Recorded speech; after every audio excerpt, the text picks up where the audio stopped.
Estamos de volta com o programa Eclésia dessa noite falando sobre o problema do aborto, né? Estamos na Semana em Defesa da Vida aqui na Rede Século XXI e já lembro para você ficar conosco aqui após o programa Eclésia, no programa Brasil Cristão. Você que está acompanhando o programa ao vivo na terça-feira, o programa Brasil Cristão continua tratando sobre esse assunto, uma ótica muito interessante. Pessoas que, por exemplo, que acolhem essas mulheres que pensam em abortar ou que até sofreram, né, e acabaram abortando. A igreja, por exemplo, tem muitos trabalhos nesse sentido, a gente mostra um pouco desse trabalho na sequência. Depois do programa Eclésia, você continua ligadinho com a gente. Aliás, toda semana, hein? Da Rede Século XXI. Na sexta-feira tem um programa Eclésia especial, 8h30 da noite, também tratando desse assunto. Então, você acompanha conosco a nossa programação, que está bem interessante. Doutora Elizabeth, as pessoas que dizem, como a gente viu agora há pouco nas ruas, o aborto ele deve ser lícito para a mulher, pois na prática se trata da defesa do próprio corpo. A mulher tem direito ao próprio corpo e por isso ela deve abortar. Isso está certo? Me vem agora um argumento, antes de responder diretamente do aborto, seguinte. Estou olhando para você para ver qual o seu peso. Assim, alguém... Muitos quilos. Você tem direito ao seu próprio corpo? Em princípio, tem. Você quer aumentar o peso, diminuir o peso? Em princípio, tem alguns questionamentos, mas pode. Agora, você está aí. Você passa alguém mais fraco que você. Você pode se jogar em cima dessa pessoa e lesar essa pessoa? É um direito seu, você quer se jogar, né?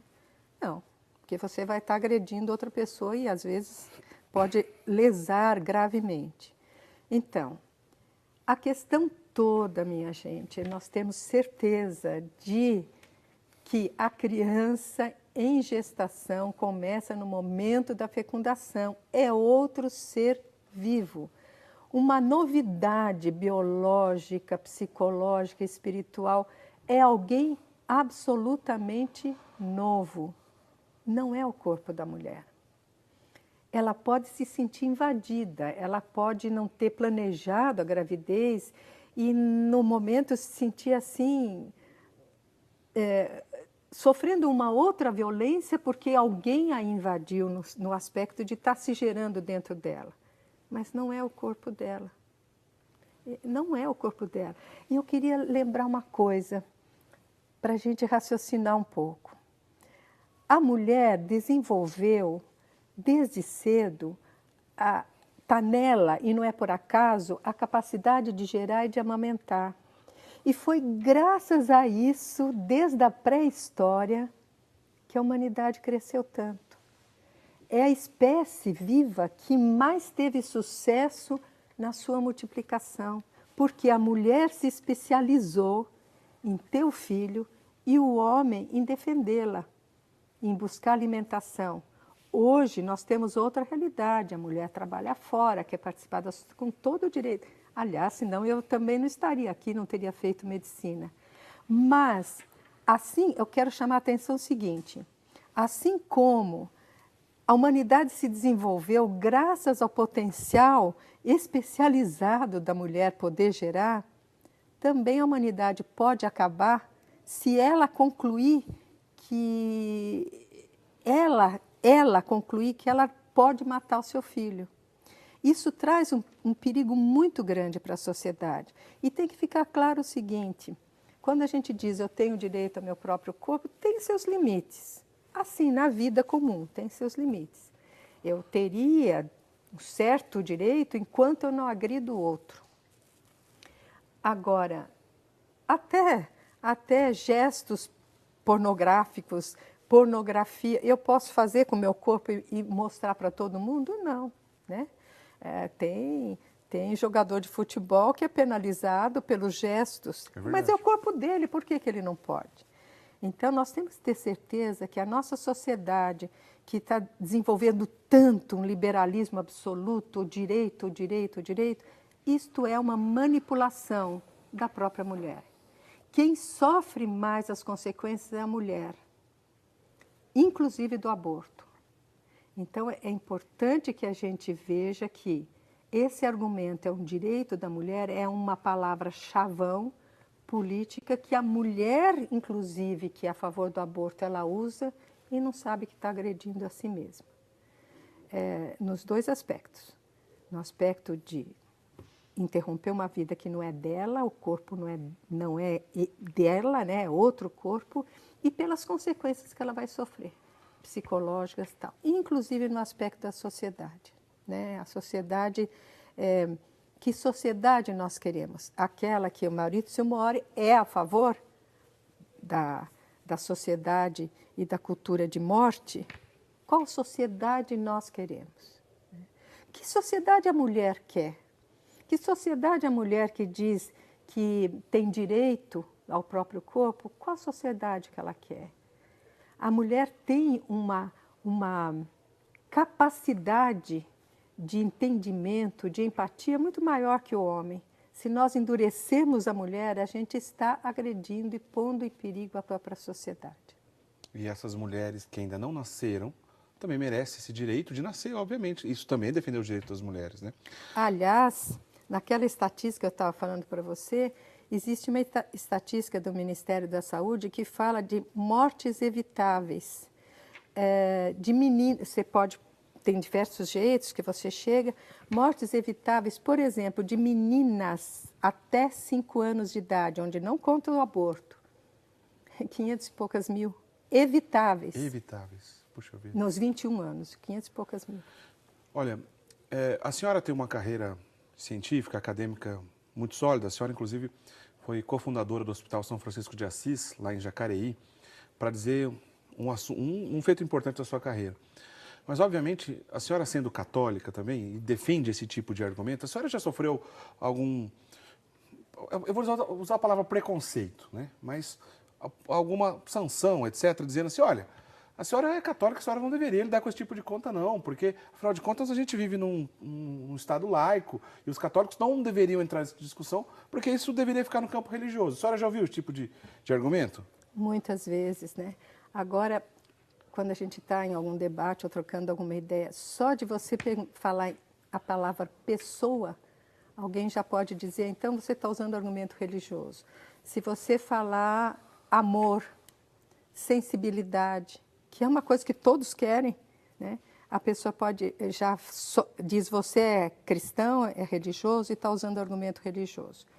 Então, preconceito, eu acho que essa é a nossa arena hoje, como cristãos, e nós temos que ter muita certeza que nós temos todo o direito de expressar a nossa opinião, né?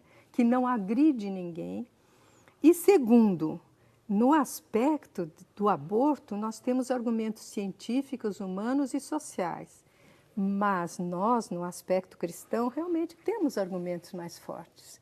Porque cada pessoa é sagrada na nossa fé, é imagem e semelhança de Deus, então traz alguma coisa que Deus se revela naquela pessoa e para nós o máximo da sacralidade vem pela habitação da Trindade.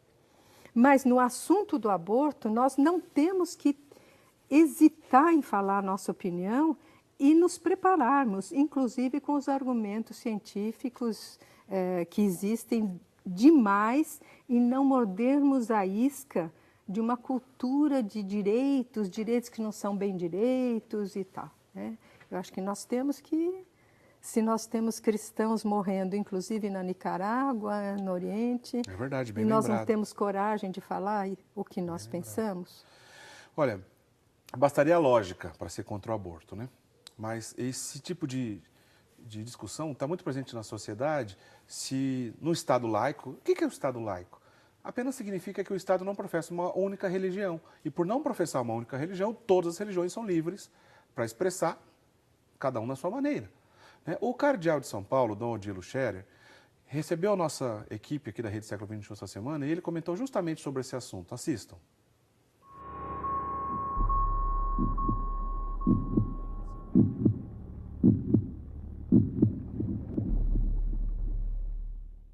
Quando se diz que o Brasil é um Estado laico,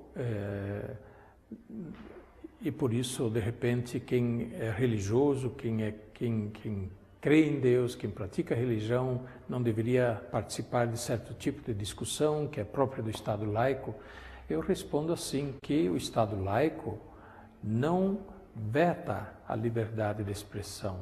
O Estado laico assegura a liberdade de expressão e a liberdade de participar das discussões. Justamente quando alguém usa o Estado laico para dizer, não, você é religioso, você é católico, você é cristão, você vai à igreja, por isso você não deve participar dessa discussão, está fazendo uma discriminação. Quem crê em Deus, quem pratica religião, não pode ser considerado cidadão de segunda categoria. Ele tem todo o direito de manifestar a sua opinião, ainda que seja uma opinião de fundo religioso. Ele é cidadão e basta. Ele tem o direito de manifestar a sua opinião, o seu parecer. É diferente de dizer que a igreja vai fazer a lei. Não, a igreja não vai fazer a lei. Mas os cidadãos brasileiros, eles são católicos, são evangélicos, são espíritas, são muçulmanos, são budistas, são ateus. Eles são o que são cidadãos brasileiros e basta. Por isso, todos têm o direito de participar da discussão, de manifestar o seu parecer, a sua convicção de acordo com a sua consciência. Nós não aceitamos ser classificados como cidadãos sem voz, sem vez, cidadãos que têm que ficar quietos porque são pessoas de fé. Pois é, muito obrigado, Cardeal Dom Odilo. Doutora Elizabeth, diante de tudo que nós conversamos no programa de hoje, e a gente continua essa discussão durante a semana, como eu estou lembrando aqui, inclusive logo após o programa Eclésia, continua a discussão no programa Brasil Cristão. O nosso amigo telespectador que está assistindo e pensando e refletindo sobre a gravidade do que a gente vive, a senhora teria uma recomendação, né, do que pode ser feito concretamente ou de que caminhos a gente deve tomar nesse momento? Primeira coisa que eu acho que nós temos que fazer é reconhecer os valores. Aqui na entrevista com o povo, uma senhora falou assim, não, isso foi minha educação, assim, parece até um pouco tímida. Ela falou, eu não aceito, porque foi... Não, essa é a educação de valores. Então, nós temos que ter alegria pelo valor de defender a vida, pela sensibilidade de não aceitar matar uma criança em desenvolvimento. Então, primeiro, um aspecto pessoal e uma insistência até de nós aprofundarmos na nossa formação. Um dos mecanismos, uma das formas é inclusive assistindo esses programas que estão maravilhosos pelo jeito, com toda essa programação que eu também vou assistir. Então, primeiro lugar, então, a própria formação. Segundo lugar, preste atenção na sua casa. Nossos filhos estão sendo bombardeados nas escolas com a orientação desta cultura de insensibilidade. Então, nós já temos crianças, 10, 11 anos, que dizem, não, em alguns casos eu acho que pode ser o aborto, tal. Preste atenção e não se acanhe de ser contra aqueles que parece que sabem mais, os professores de universidades, acadêmicos. Você é pai, você é mãe, diga o que você pensa. Mas outra coisa que nós temos que fazer, e fazer em oração, pedir a Deus que não deixe que a raiva, o ódio, o preconceito cresça em nós. Nós temos que argumentar, mas com amor, com sabedoria, com fundamentação, com confiança nos valores, mas com amor, nunca com ódio, nunca projetando na pessoa que pensa diferente de nós uma raiva ou um preconceito, que seria a nossa moeda errada de troca. Olha, doutora Elizabeth, eu adoraria ter muito mais tempo para conversar com a senhora. Eu tinha certeza que esse programa ia passar muito rápido, o programa voou. Mas eu agradeço muito mesmo a presença da senhora aqui conosco. Certamente esses argumentos que hoje a gente exibe na TV, depois nas redes sociais acabam se espalhando e a gente acaba alcançando muitas pessoas que talvez não pararam para pensar. E a senhora nos ajuda diretamente a fazer esse trabalho. Eu agradeço muito mesmo o trabalho da senhora. Que Deus continue abençoando o trabalho da senhora, profissional e também humanitário, né? De tudo que a senhora tem feito, tantos anos de discussão e abordagem desse assunto e tantos outros que a senhora trabalha. Como eu disse, a gente continua aqui na semana na Rede Século XXI com essa discussão. Nas redes sociais, por exemplo, né? Lá na página do programa Eclésia, por exemplo, lá no Facebook, nós lembramos, inclusive, doutora Elizabeth, uma matéria que a gente fez há pouco tempo sobre a história de Santa Jeana Beretta Molla. A gente está vendo um trechinho lá no Facebook, nós deixamos lá em destaque, exibimos aqui em outra ocasião. Santa Giana é um exemplo de tudo que a gente está dizendo aqui. E o milagre de Santa Giana, que possibilitou a canonização de Santa Giana Beretta Molla, aconteceu na cidade de Franca. A gente conta essa história certinha nessa matéria, que está lá no Facebook do programa Eclésia. Então a gente pede a intercessão de Santa Giana Beretta Molla nesse momento para todas as mães que estão nos assistindo, para todo mundo que sofreu ou sofre algo relacionado a esse flagelo do aborto. E a gente pede a Deus, por intercessão de Santa Giana Beretta Molla, que nos alcance mesmo, vamos dizer assim, libertação desse mal que a gente vive e que, se Deus quiser, nada disso avance no nosso país. Mais uma vez, doutora Elizabeth, muitíssimo obrigado pela sua presença. Eu que agradeço e cumprimento a TV Século XXI por essa iniciativa dessa série de programas, sem dúvida. Em outra ocasião, a gente conta com a presença da senhora, para a senhora nos ajudar em outro aspecto aqui dessa discussão. Leve o nosso abraço para Jacareí. Hospital São Francisco de Assis. A senhora continua trabalhando profissionalmente lá no Hospital São Francisco de Assis? Não atendendo, não clinicando, mas continuo trabalhando lá, sobretudo em bioética. E a senhora disse agora há pouco, né, que vale a pena um embasamento científico para a gente entrar nessa discussão. A senhora mesmo colaborou com a gente aqui em outra ocasião, um curso, né, que nós deixamos disponíveis lá no EAD da Rede Século XXI. O portal da Rede Século XXI está aí no seu vídeo, rs21.com.br/EAD. Tem um curso de bioética lá com a doutora Elizabeth Kipman. Se você entrar nesse endereço que está aí no seu vídeo, coloca lá na busca a palavra aborto, ou até mesmo o nome da doutora Elizabeth Kipman, vai abrir, né, esse curso então lá no EAD da Rede Século XXI. São diversos módulos. Quantos módulos mesmo, diretor? 6 módulos, né? Em cada um desses módulos, a doutora Elizabeth trabalha um aspecto desse assunto. E o mais importante, esse material que está aí, ó, disponível agora no seu vídeo, é gratuito, né? Você pode divulgar para todo mundo, assistir esse conteúdo que a doutora Elizabeth gravou com a gente há um tempo atrás, que continua disponível lá no rs21.com.br/EAD. Lembrando, então, Semana em Defesa da Vida continua aqui na Rede Século XXI. Muitos programas, vamos entrar na questão jurídica da coisa. A gente vai conversar com juízes, com juristas. Na sexta-feira, programa especial, programa Eclésia especial, sexta-feira, 8h30 da noite, entrando também nessa discussão aqui muito importante dos números, tudo mais, com a Isabela Mantovani e com a Mercedes Figueroa. A gente se encontra na sexta-feira, mas você continua na programação da Rede Século XXI, vem aí o Brasil Cristão, conversando sobre esse assunto. Um outro aspecto interessante também, tenho certeza que você vai gostar. Um grande abraço, até sexta-feira então, até lá, tchau, tchau.